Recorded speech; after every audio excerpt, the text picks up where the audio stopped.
جو سورہ ہمیں قرآن پاک میں عطا فرمائے وہ سورہ رحمان ہے۔ سورہ رحمان، اس میں جھنجھوڑنے والی آیتیں ہیں۔ اللہ تعالیٰ نے بار بار جنات اور انسانوں سے یہ سوال فرمایا، فَبِأَيِّ آلَاءِ رَبِّكُمَا تُكَذِّبَانِ، بتاؤ اے جنات و انسانوں تم میری کون کون سی نعمتوں کو جھٹلاؤ گے۔ نبی پاک صلی اللہ علیہ وسلم جب یہ سورہ تلاوت کر رہے تھے تو صحابہ خاموشی سے سنتے رہے۔ پھر جب سورہ پوری مکمل تلاوت ہوئی تو نبی اکرم صلی اللہ علیہ وسلم فرماتے ہیں، میں نے یہ جنات کے سامنے تلاوت کی، وہ تم سے بہتر جواب دے رہے تھے۔ جنات تم سے بہتر جواب دے رہے تھے، وہ روتے جا رہے تھے، سجدوں میں گر جاتے اور یوں کہتے تھے، اے اللہ ہم تیری کسی بھی نعمت کو نہیں جھٹلاتے، فلک الحمد یا اللہ، تمام تعریفیں تیرے لیے ہیں اے رب کائنات۔ سورہ رحمان پڑھنے کے بعد رونگٹے کھڑے ہو جانا چاہیے۔ تمہیں کون کون سی نعمتوں سے اللہ نے نہیں نوازا، کون سی نعمتیں نہیں ہیں۔ ایک سانس لیتے ہو نعمت ہے، ایک سانس چھوڑتے ہو یہ اللہ کی نعمت ہے۔ اگر سانس نہ لے سکو تو موت ہے، اور سانس لے لیا لیکن واپس نہیں نکلتی ہے تو بھی موت ہے۔ تمہارے لیے ایک آدھا گلاس پانی یہ اللہ کی نعمت ہے۔ پانی مل جانا نعمت ہے، اور پانی مل گیا، پیاس لگنا بھی نعمت ہے۔ اگر پیاس نہ لگے تو پانی بھی نہ پی سکو۔ پیاس لگنے کے بعد پانی بھی ہے، لیکن پی جانے کے بعد پیٹ بھرا ہوا لگنا یہ بھی نعمت ہے۔ سیراب ہو جانا یہ نعمت ہے، ورنہ کچھ بیماریاں ایسی ہیں کہ تم پورے مٹکے کے مٹکے ڈالتے رہو پیٹ نہیں بھر سکتا۔ بھوک لگنا نعمت ہے، کھانا ملنا نعمت ہے، اور کھانے کے بعد پیٹ شکم سیر ہو جانا یہ بھی نعمت ہے۔ پیٹ بھرا ہوا محسوس ہونا یہ بھی نعمت ہے، ورنہ ہیضے کی بیماری ایسی ہے کہ ایک آدمی 10 مرغیاں بھی کھا لے زبان سے اس کی بھوک ختم نہیں ہوتی۔ بیماری ہے یہ دنیا میں۔ اللہ نے یہ سب نعمتوں سے تمہیں نوازا ہے۔ بھوک بھی لگتی ہے، کھانا بھی ملتا ہے، اور پیٹ بھی بھرا ہوا ہوتا ہے، اور پیٹ بھر جانے کے بعد غلاظت کا نکل کر کے جانا یہ بھی نعمت ہے۔ فضلہ نکل کر کے چلا جائے یہ بھی نعمت ہے۔ اگر نہیں نکلتا پیشاب پاخانہ جسم میں زہر بن جاتا ہے، 3 دن سے زیادہ تم اپنے پیٹ میں چیزیں روک نہیں سکو گے۔ اس کے بعد ہوگا یہ کہ پیشاب نہیں ہو رہا ہے، پخانہ نہیں ہو رہا ہے، تو جاؤ ڈائلیسس مشین میں، اس لیے کہ پیشاب کا پانی پورے جسم میں خون کے ساتھ مل کر کے تمہارا کریٹینن بڑھا دے گا۔ اور اسی کو تو ڈاکٹر لوگ ابھی پیسے چھیلتے ہیں کہ گلے میں یہاں پر مشین ڈال کر کے پورا خون نکالتے ہیں، مشین میں 4 گھنٹے تک فلٹر کرتے ہیں، پانی الگ کرتے ہیں، پھر خون الگ کر کے واپس جسم میں ڈالتے ہیں۔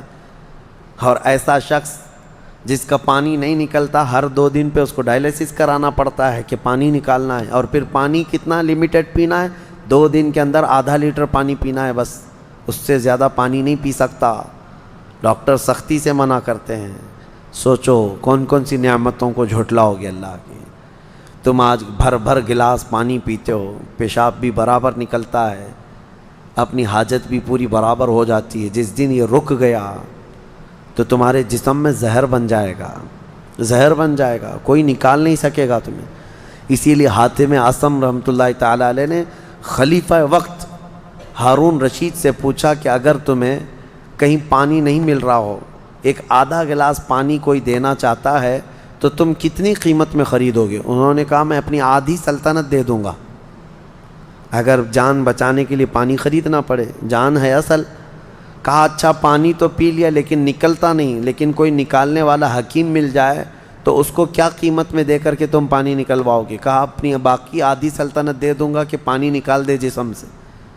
کہا پھر دیکھ لے تیری پوری سلطنت 1 گلاس پانی کے برابر ہے، اور رب تبارک و تعالیٰ بغیر کسی معاوضے کے تمہیں روز پلاتا بھی ہے اور نکالتا بھی ہے۔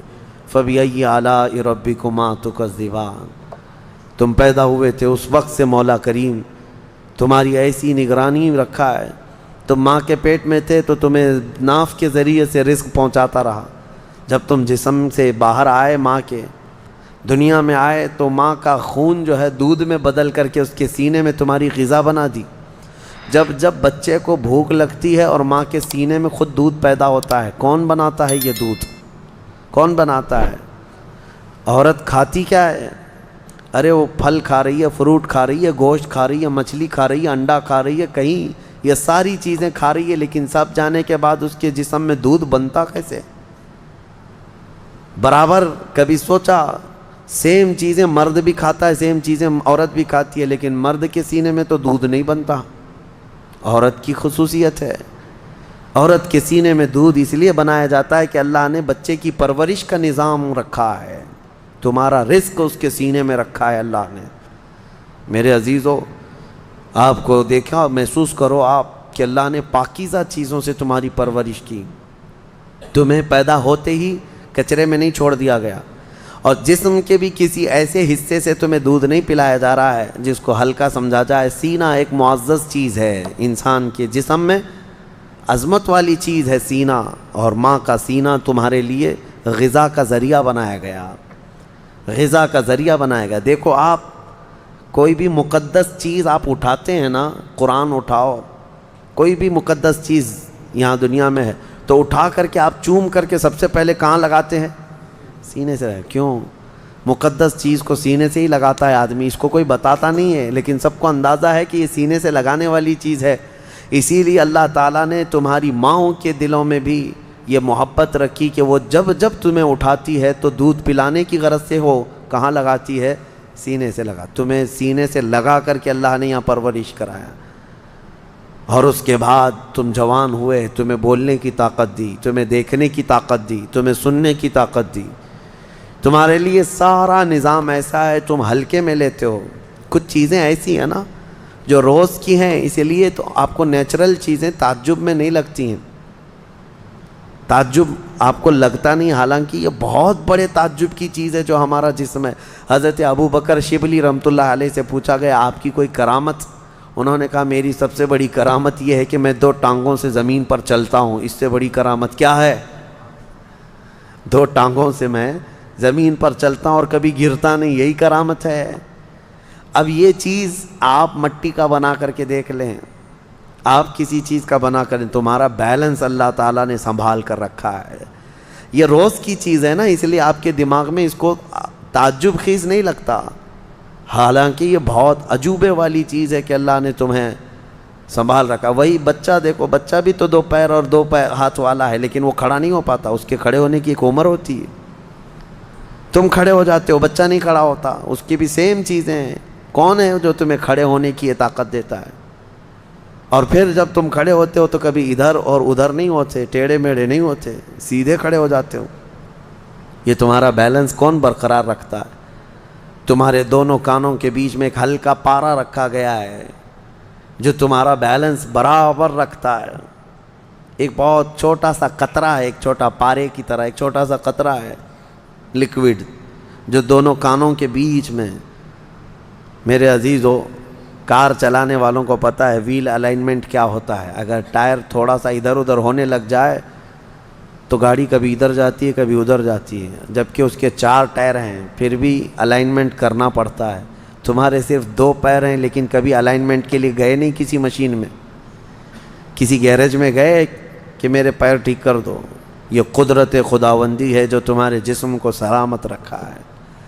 میرے عزیزوں، میں گناؤں تو نعمتیں بے شمار ہیں، بات مختصر سی یہی ہے کہ نعمتیں بہت ساری ہیں۔ شیخ سعدی کی وہ بات مجھے یاد آتی ہے، آپ نے فرمایا اس رب ذوالجلال نے ماں باپ دیا، یہ نعمت، اولاد دیا، یہ نعمت، بھائی بہن دیا، یہ نعمت، مال دیا، یہ نعمت، جسم صحیح سلامت دیا، یہ نعمت، دنیا دیا، یہ نعمت، بہت کچھ ہے، نعمت نعمت نعمت۔